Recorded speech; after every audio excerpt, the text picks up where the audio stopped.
The next thing you will learn is how to most effectively trap errors. Firstly, click on the Tools menu. Click on Options. Click on the General tab. Make sure that under Error Trapping, you have selected Break on All Errors. Click OK. This option will stop the program and highlight the line that you have an error in if you have an error. For example,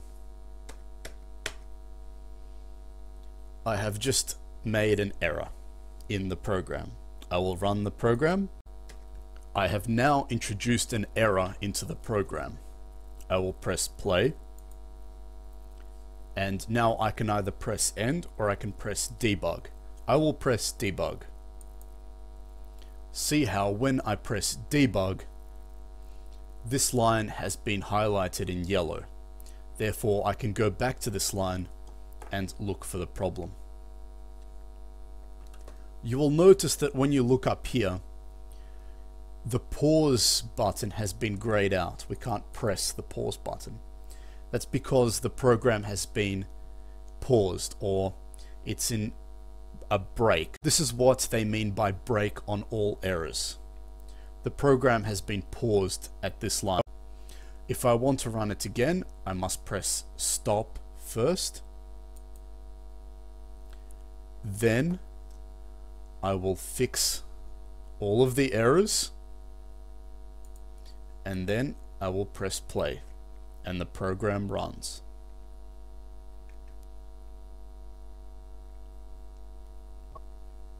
Another thing that we can do is we can delete this dot value.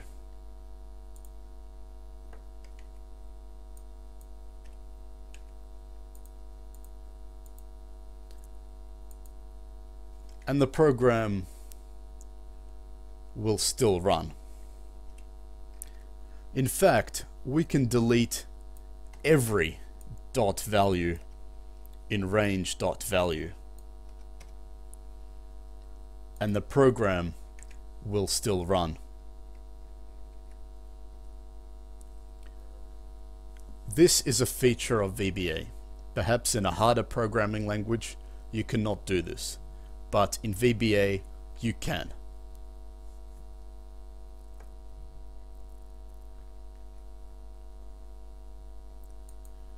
To finish this task, you also have to copy the price and the return of BHP into these blue cells one by one. I will not be doing this in this video. It is up to you to use the skills that you learned while watching me do this to complete that task. However, I will show you how to copy all of these as one range. In order to copy these as one range, we need to take a look and see what is the range here. This is from A22 to C23, and this is from A6 to C7. Let's make a new sub. I will call it sub super.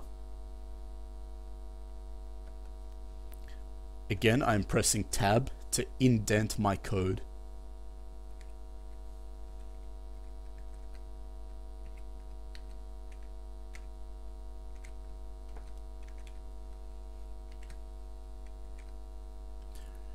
Again, note this drop down box. I can press V and it already goes to V.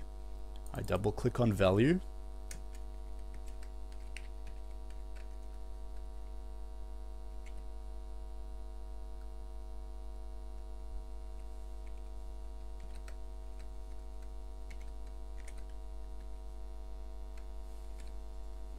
And I can click on value again.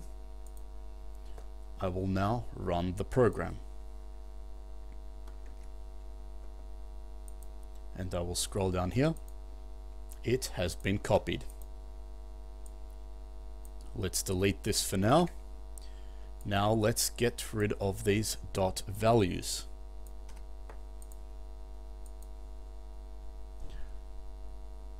Can you notice in this case, this macros box has come up?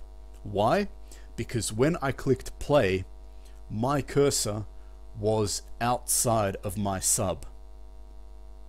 If my cursor was here, then it would have just run the program. But because my cursor was here, this box comes up. So I will choose my sheet4.super and I will press run.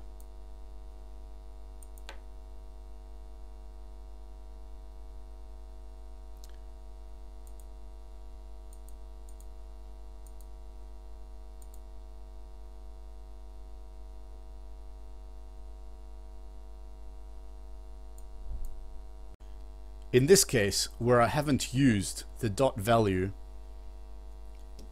the values have not copied over. So even though dot value is an optional argument, sometimes it's not optional. Do this now.